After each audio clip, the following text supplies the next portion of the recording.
जिस शीबा साहिबा ने कहा कि पुरानी दिल्ली की पहचान सिर्फ खाने पीने से ना हो, ये मुग़लों का बसाया हुआ इलाका है, ये मरहूम शाहजहाँ बादशाह का बसाया हुआ इलाका है। जब भी आज इसको सरकार के गवर्नमेंट की किताबों में भी इस इलाके को, इस हल्के को शाहजहानाबाद कहते हैं। हर गली अपना आप में कुछ कहती है, हर गली का मुग़लों के वक्त से नाम है इन गली कूचों का।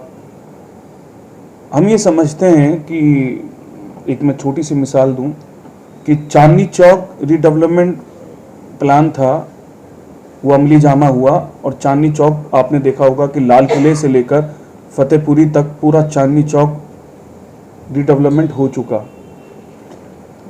जब दिल्ली की मुख्यमंत्री शीला दीक्षित साहिबा जब दिल्ली की चीफ मिनिस्टर थी, तो उस दौरान जामा मस्जिद रीडेवलपमेंट प्लान चला था और काफ़ी उनकी कैबिनेट के वक्त के अंदर उस पर चर्चा होती थी कि जामा मस्जिद का रीडेवलपमेंट प्लान कब होगा। और जो आप जैसे लोग, अरशद फहमी साहब जैसे लोग और शीबा साहिबा और उन जैसे मुझ जैसे सैकड़ों लोग, मगर हम उस वक्त कांग्रेस की सत्ता में नहीं थे, हम उस वक्त शोएब इकबाल साहब इंडिपेंडेंट विधायक हमेशा रहे, पहली दफ़ा किसी एक पॉलिटिकल पार्टी के साथ जुड़े हैं, से एमएलए बने। तो हम भी क्योंकि हम लोग जामा मस्जिद में रहते थे, जामा मस्जिद के एतराफ़ में 3 विधानसभाएं होती हैं पुरानी दिल्ली में, एक मटिया महल विधानसभा, एक बल्ली मरान और एक चांदनी चौक।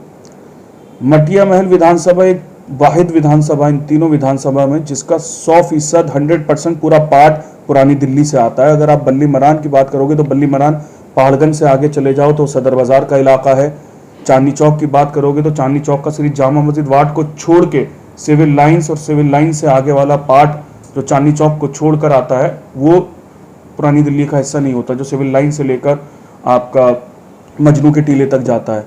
और बल्ली मरान विधानसभा की अगर आप बात करोगे तो बल्ली मरान का सिर्फ और सिर्फ बल्ली मरान वार्ड होता है, सदर बाजार, उसके बाद जो उसका वार्ड है आगे तक का जो पहाड़गंज से लेके आगे जाता है वो पुरानी दिल्ली का नहीं है। सिर्फ और सिर्फ मटिया महल विधानसभा ही एक वाहिद विधानसभा है कि जिसके तीनों वार्ड, सीताराम बाजार वार्ड, अजमेरी गेट वार्ड, चांदनी महल वार्ड, इसके तमाम वार्ड पुरानी दिल्ली का हिस्सा हैं। यह हमारी खुशकिस्मती है कि हम लोग इस विधानसभा से ताल्लुक़ रखते हैं। सरकार, मैं आज उसको फिर दोहराना चाहता हूँ कि जब चांदनी चौक रीडेवलपमेंट प्लान हो सकता है तो जामा मस्जिद क्यों नहीं हो सकता है? मेरा पहला सवाल तो ये है। उसमें हम जब बात करते हैं तो सरकारों को, एजेंसीज को ये लगता है कि जो हम डेवलपमेंट दिल्ली के किसी भी कोने में करेंगे तो वो मेंटेन रहता है, मगर पुरानी दिल्ली का एक इतिहास रहा है और ये मेरा भी मानना है कि आज हम लोग कोई भी डेवलपमेंट का काम करें मगर सरकार के दिमाग में एक परसेप्शन एक वो चीज़ हो गई कि जो दिमागी एक ख्याल बनता है वो ये है कि डेवलपमेंट कर दोगे वो मेंटेन नहीं रहेगा। कहानी यहाँ पर आके रुकती है। हजारों करोड़ रुपया लगेगा। चांदनी चौक आज भी आप रात को चले जाओ, मैं ये नहीं कहता कि वहाँ पे भी आज भी फुटपाथ पे लोग सो रहे हैं और उनको हटाना भी नहीं चाहिए, जबकि रेन बसेरे आसपास बहुत हैं, मगर उसके बावजूद वो सो रहे हैं, मगर पुलिस भी कोई भी उनको हटाती नहीं है। और मेरे हिसाब से जब तक उनको कोई अल्टरनेट अच्छी एक मजबूत जगह ना दें तो वो लोग भी बेचारे कहाँ जाएंगे जो सैकड़ों सालों से रो रहे थे। जब वो अंडर कंस्ट्रक्शन थी तो जब भी वहाँ पर फुटपाथ पर रहने वाले लोग उस जगह पर रहते थे, मगर आज वो डेवलप हो गई।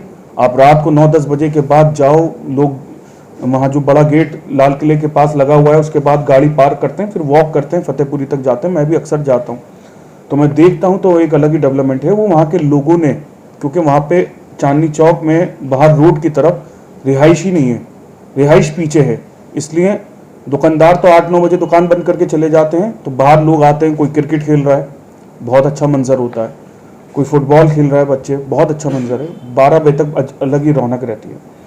मगर अगर उसी कॉन्सेप्ट के साथ गवर्नमेंट तैयार भी हो जाए और 300-400 करोड़ रुपए जो भी उसका एक सरकार ने रोक रखा है वो जामा मस्जिद के डेवलपमेंट पर रखता है कि मगर आज एक सवाल उस मीटिंग में होता है कि हम इतना करोड़ रुपए सरकार लगाएगी, सही है, लगना भी चाहिए, मगर हम लोग, आप जैसे लोग, मैं उस पॉलिटिकल अपने पद को हटा दूं, हम लोग इस चीज़ की जिम्मेदारी लें और हम लोग अपनी आपस में एक काउंसलिंग ऐसी करें कि जब ऐसा डेवलपमेंट हो तो उस डेवलपमेंट को हम मेंटेन रखें या नहीं रखें। मैंने दिल्ली का सबसे सस्ता बारात घर बनाया 750 रुपये का, मिंटर रोड पे, माता सुंदरी रोड पे।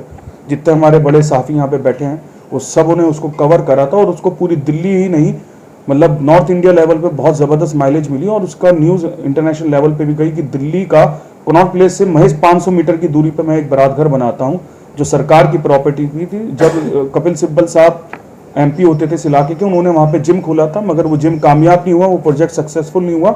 मैंने उसको ये देखा कि आसपास की जो वहाँ पे लोग हैं, और पुरानी दिल्ली तुर्कमान गेट के लोग, चितली कबर दिल्ली गेट के लोग कहाँ शादियाँ करें।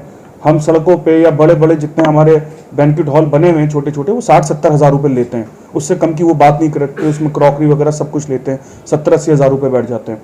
तो वो एक खंडर पड़ी ज़मीन थी, जर्जर ज़मीन थी, तो मैंने उसको 50 लाख रुपए की सरकारी फंड से, उसकी लागत से उसको 750 रुपये वाला बारात घर बनाया, जो दिल्ली का सबसे सस्ता बारात घर था। उसमें 500 रुपये टेंट लाइसेंस फीस थी, फिर उसके बाद तमाम चीज़ें लगा के वो 1500 रुपये में बारात घर आपको बुक मिलता था। एक टाइम ऐसा हो गया था। तो जब मैंने उसका पूरा रेनोवेशन किया, उसका इंटीरियर किया, बड़ा आलीशान किया, और मुझे एक अफसोस हुआ कि जब मैंने 14 मार्च को, मेरी सालगिरह का दिन था, तो मैंने उसी दिन उसका इनॉग्रेशन किया कि वो याद रहे मुझको भी हमेशा। तो जब मैंने करा तो मैं महज 2 महीने बाद उस बारात घर में गया, तो आप यकीन मानिएगा कोई टाइल और कोई फ्लोर टाइल ऐसे नहीं थे जहां पे पान की पीक नहीं थी। जो वाइट टाइल थे वो लाल टाइल हो गए थे, जो दीवारें थी वो बिल्कुल खराब हो गई थी। उसमें शादियां वो पूरी दिल्ली की होती थी, उसमें कोई ऐसी कोई ऑब्जेक्शन या कोई गाइडलाइन नहीं थी कि आप सिर्फ पुरानी दिल्ली करें, हर कोई करता था। मगर उसमें जो सबसे ज़्यादा करने वाली जो बुकिंग्स की जो एवरेज थी वो 80 से 90% हमारे इलाके की थी, पुरानी दिल्ली की थी। तो हमें इस थिंकिंग को, इस सोच को बदलना है। देखिए, आज जिस तरीके से मैं ये सोचता हूँ कि आज पुरानी दिल्ली, और कहीं ज़्यादा दूर मैं साउथ दिल्ली को अपने इलाके से कंपैरिजन नहीं करूँगा, दरियागंज का अंसारी रोड है, एक अंसारी रोड भी है। हमारे इलाके के लोग वहाँ पर जितने फ्लैट बन रहे हैं, ज़्यादातर 90% लोग पुरानी दिल्ली के अंसारी रोड जा रहे हैं। उसी अंसारी रोड की गलियों में जाइए, वहाँ पर गलियों के नाम नहीं है, वहाँ पर सिर्फ पूरा दरियागंज है। दरियागंज में 1 नंबर गली, 2 नंबर गली, 10 नंबर गली, 15 नंबर गली, ऐसे नंबर वाइज गलियाँ हैं। उस गली में भी तो इंसान रहते हैं, वहाँ तो कोई फरिश्ते नहीं उतरे हुए। वहाँ वो गंदगी क्यों नहीं है, वहाँ कूड़ा क्यों नहीं है, वहाँ पे उनके मोड़ों पे खत्ते क्यों नहीं है, वहाँ पे सफाई क्यों है? क्योंकि वहाँ पे भी इंसान रह रहे हैं। अब आप साउथ दिल्ली के इलाकों में चले जाइए, आखिर क्या वजह है कि साउथ दिल्ली के अंदर गंदगी नहीं है और पुरानी दिल्ली में गंदगी है? वहाँ पे भी आपकी और हमारी सोच और फितरत वाले लोग हैं। क्योंकि हमारे अब यहीं के लोग, हम लोग अगर साउथ दिल्ली चले जाएंगे तो कूड़ा फेंकना बंद कर देंगे, और साउथ दिल्ली से हम पुरानी दिल्ली आ जाएंगे तो हमारे कोई तार ऐसे नहीं होंगे केबल के, BSES के, कि जिसपे कूड़े की थैलियां नहीं हो।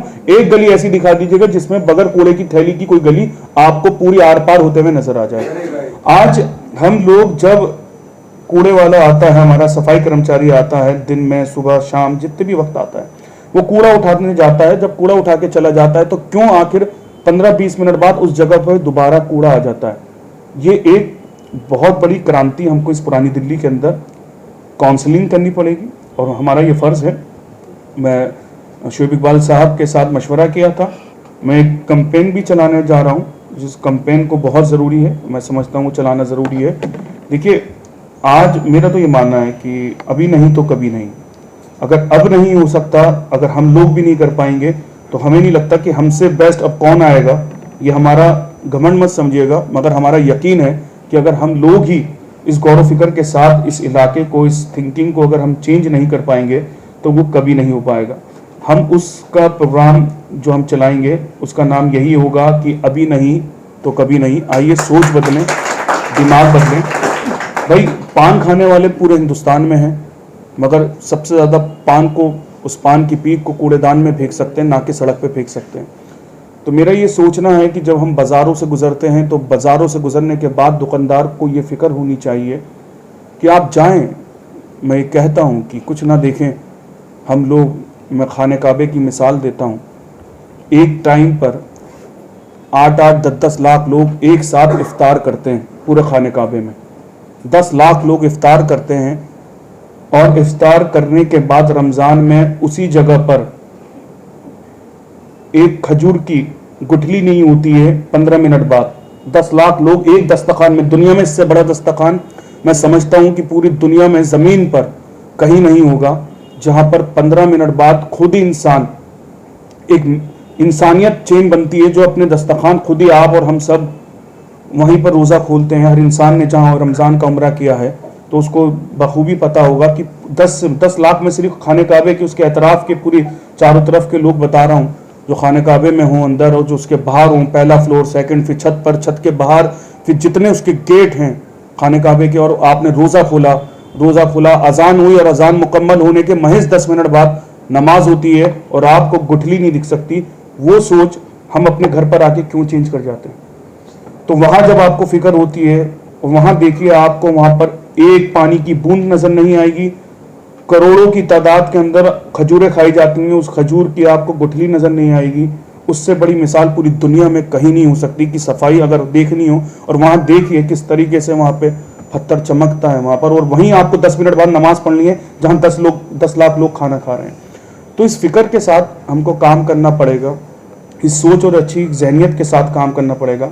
और मेरा ये मानना है साफ तौर पे कि जब हम लोग वोट मांगने डोर टू डोर जाते हैं और दरवाज़ा खटखटाते हैं, पहली मंजिल से लेकर चौथी मंजिल, 5वीं मंजिल तक, अब हम अपने इलाके को सुधारने के लिए, पब्लिक अवेयरनेस के लिए, एक बहुत बड़ी तारीखी मिसाल पैदा करने के लिए, इस क्रांति को लाने के लिए, सफाई को लेकर इस मुहिम को चेंज करने के लिए, अलग एक डेवलपमेंट कराने के लिए हमको door to door as a counsellor और हर गली में RWs के साथ मिलकर जाएंगे और सिर्फ अपील करेंगे कि भैया जैसे हम वोट मांगते थे, आपसे हम रिक्वेस्ट कर रहे हैं कि अपने इलाके को संभाल लो, और मेरा मोहल्ला मैं ही संवारूं करके एक कैंपेन हम चलाने जा रहे हैं। मेरा मोहल्ला मैं ही संवारूं, और हम उस डेवलपमेंट को तो, जामा मस्जिद रिडेवलपमेंट को तो जब चाहे लेके आ सकते हैं, मैं आपको ये यकीन दिलाता हूँ, मगर उसको मेंटेन रखना ये हमारी जिम्मेदारी है। सरकारें आएंगी, एजेंसीज आएंगी, वो अपना काम करके चले जाएंगी, मगर अगर 1 महीने बाद वही तस का तस, वही हालात, तो हम अपना आप को कभी भी माफ़ नहीं कर पाएंगे। क्योंकि आपको याद है कि वो एक शेर भी है कि खुदा ने उस कौम की हालत नहीं बदली, ना हो जिसको खुद की हालत बदलने का शौक़। तो आज ये सोच बहुत गौर फिक्र के साथ है। ये सिर्फ एक मीटिंग ना रहे, हमारे दिल में ये है कि इस मीटिंग को मीटिंग नहीं, इसको एक ऐसा इम्प्लीमेंट देना है, एक इसको एक ऐसा रेवोल्यूशन लेके आना है जो आपने हमने कभी सोचा नहीं है। क्योंकि एक ख्याल बदल दें, और अक्सर मैं ये सुनता हूँ पुरानी दिल्ली के अंदर की बच्चियों की शादी है, रिश्ता देखने लड़के वाले आए हुए हैं, मगर वो आते ही कहते हैं क्या करें यहाँ पर शादियाँ करें, तुम्हारी गली इतनी ख़राब, तुम्हारा मोहल्ला इतना ख़राब। ये डेवलपमेंट कभी भी कोई सरकार, अगर आप ये सोच रहे हैं आप किसी के मोहताज हो जाएं, जैसे सरकार करेगी, मेरा MLA करेगा, काउंसलर करेगा, अरे उनके पार्ट से जितना होगा वो करेंगे, मगर आप और दूसरे इलाकों में चले जाएं, आप पूना में चले जाएं। पूना इस टाइम हिंदुस्तान के अंदर नंबर 1 कंट्री इसको बना दिया देश में, कि शहर ऐसा है कि जहाँ साफ़ सुथराई बहुत अच्छी है, वो इंसानियत खुद कर रहे हैं। मैंने एक छोटा सा एग्जाम्पल दिया था कुछ गली मोहल्ले वालों को कि देखो भाई, आप आपस में भी कंट्रीब्यूट करो। एक गली है, अगर मैं छत्ता शेख मंगलू की बात करूं, मैं एक एग्जाम्पल देना चाह रहा हूं, और मैं इस एग्जाम्पल को पूरे गली मोहल्ले में, मटिया महल विधानसभा में तो लेके जाऊंगा। वहां पर मुझे कुछ नहीं चाहिए, 7 लोग चाहिए। जैसे छत्ता शेख मंगलू है, आपकी गली आ गई, यहाँ के 7 लोग लेके आएँ, उनसे सिर्फ ये बात करें कि भाई सड़क की कोई परेशानी है, हमसे बात करें, सीवर की परेशानी है, हमसे बात करें, सफाई की परेशानी है, हमसे बात करें, बिजली की कोई परेशानी है, हमसे बात करें। मगर अब सिर्फ आपका रोल ये नहीं है कि फ़ोन कर लिया, 2 मिनट में व्हाट्सएप कर दिया, ये करो वो करो। अब हम खुद एक नागरिक होने के नाते खुद से क्या कर रहे हैं? आप अगर आपस में कंट्रीब्यूट करेंगे, मैं छोटे छोटे मोहल्लों की बात बता रहा हूँ, आपकी गलियों में दीवारें बहुत गंदी हैं, कुछ मत करें, सिंपल आएँ अपने इलाकों में 5-5 फुट तक दीवारों को अपने हाथ से पेंट लेके आएँ, रंग बिरंगा पेंट कर दें। जो मैली दीवारें हैं, जो काली दीवारें हैं, जो झज्जर दीवारें हैं, आएँ गली मोहल्ले RW मिले, आपस में एक ऑर्गेनाइज बनाएं, पूरा गली में एक RW बनाएं। भाई गली में हमने महीने के 10,000 रुपये इकट्ठे करने हैं, बहुत इजीली। कोई भी अगर 200, 300, 400 रुपये भी देगा तो आराम से वो 10,000 रुपये महीना खर्च कर सकता है, कोई बड़ी बात नहीं है। आप 10,000 रुपये लाएं, अपनी गलियों को पेड़ों से सजाएं, किसी की अपनी गली के अंदर आप गार्ड रखें, सिक्योरिटी गार्ड रखें, आप अपनी दीवारों को अच्छा सा सजाएं, दीवारों को 5-5, 6-6 फुट तक आप पेंट करें। आप अपनी गलियों के अंदर, आपके यहाँ कोई स्ट्रीट लाइट का इशू है, इलेक्ट्रिकल का इशू है, तो आप हमसे बात करें। तो ये जितनी चीज़ें हैं, ये अपना आप में एक तारीखी चीज़ें हैं। आप डेवलपमेंट सिर्फ खुद से ना करें, आप अवामी तौर पे भी डेवलपमेंट कराएं। इलाके के एमएलए, काउंसलर्स तो हमेशा आपके लिए तैयार हैं। आप जैसा चाहते हैं आप वैसा हमसे, जितना आपने हमारे लिए 90% सोचा है, 70% सोचा है, हम आपसे अपना 2 गुना ज़्यादा आपको इंशाल्लाह उससे बेहतर देंगे।